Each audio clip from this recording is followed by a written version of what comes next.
Okay, let's move on to the question and answer. So, tonight, who has a question? Kanisha. Hi, I'm Kanisha. So I have a lot of characters in my show. Yeah. And I'm not exactly sure how I should play those characters. Should I play each character for each joke, or how should I go about that? Well, whether or not you play the characters that are inside of a particular bit, okay, has a lot to do with, does that help set up the joke in some way? Will it enhance the scene? And my answer usually is yes. I think the first thing comedians, after they write a bit, should go in and identify where all the characters are. See, there's an old adage that says, show, don't tell. Does that make sense? Show me, don't tell me. So narrator's always going to be telling you, oh, my friend said, why'd you kill everybody in the whole family? And then the other guy answered this. And then it's all from narrator, okay? You're not showing, you're telling. But if you actually act out the character in a scene, okay, now you're showing them. And for the audience, that becomes, it like brings it into the present. Instead of talking about something in the past, they're watching it happen, like it's happening right now, so it's very urgent. It's also sometimes funnier because when people say mean things back and forth to each other, each other's face, which is an illusion, but it's still, the intent is there. So that's the first thing. The next thing is, you need to study that character. Who is that character? Usually for me, I find if they even play it at all, ends up being what I call like a ghost mannequin. It's like a mannequin. It's just somebody. They'll say, it's just some guy. Well, is the person black? Is the person white? A Latino? Asian? What's their religion? What are their values? Is it a male? Is it a female? Sometimes that's not even stipulated by the person.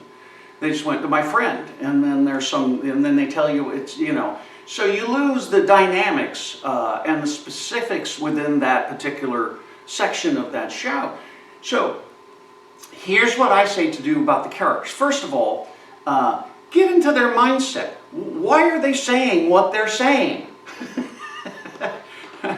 Why are they saying what they're saying? What do they want? It's kind of an acting, they call it an objective. Some teachers call them intent. What do they want? Why are they saying this to this person? And it's kind of track it back to go, why is this important to this person? And if you can get that mindset, and sometimes it can be as simple as, I want this person to agree with me, or I want to put this person down, or I want, if you know that, you know what they want, that character wants, or the values of that character, the character will start just writing the jokes for you.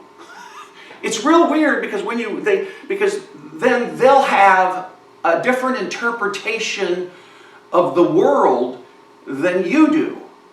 Okay, they're going to view the world differently because their values are different. And what's a joke? Two interpretations of one thing. So we've got your values, and then this character shows us their value. Now you've got two interpretations of the same thing that are coming from character points of view rather than, word play and things like that. And it becomes really, really powerful. Now, next thing is, once you kind of figure out who that character is, go out in the world and play him or her or it. Could even be a dog. It could be anything. It could be, when you're alone, when you're out jogging, I don't know, go shopping. If it's a person that you can play in public, get to know them. Literally walk it, because you go someplace where nobody knows you, nobody's going to know you're, acting crazy. You'll just look like a regular crazy person, which is everybody, right? So now you embody that character, and the more you do it, the more you get that mindset. You get that mindset. I'm telling you, as soon as that mindset is different than yours. So I think one of the major differences between the top-notch great comics, comedians, not the joke-telling comedians, but the ones who act out, tell stories. The difference between them and your run-of-the-mill comedian is the quality of those characters.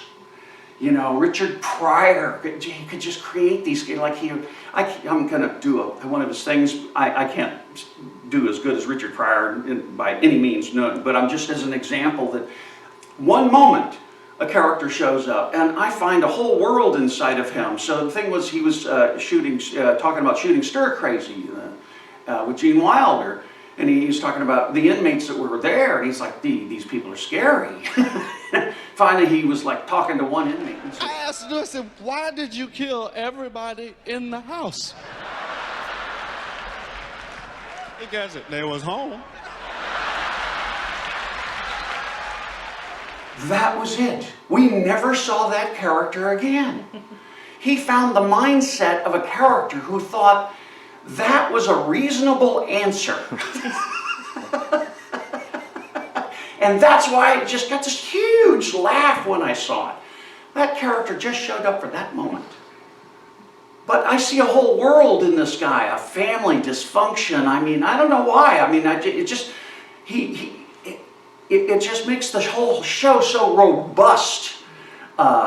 And so those are many of my reasons for doing it. Not only is it fun to watch you act, that's another reason for it. So first of all, identify your characters, then go in and try to find their values or what they want the most, or the reason why they're saying what they're saying, okay? And embody that and play the character a little bit, or and stuff, and then put them in your show, and then remember to stage them properly the way I taught you to stage the POVs and for act outs and the scenes and stuff, and I guarantee you it will really enhance your show.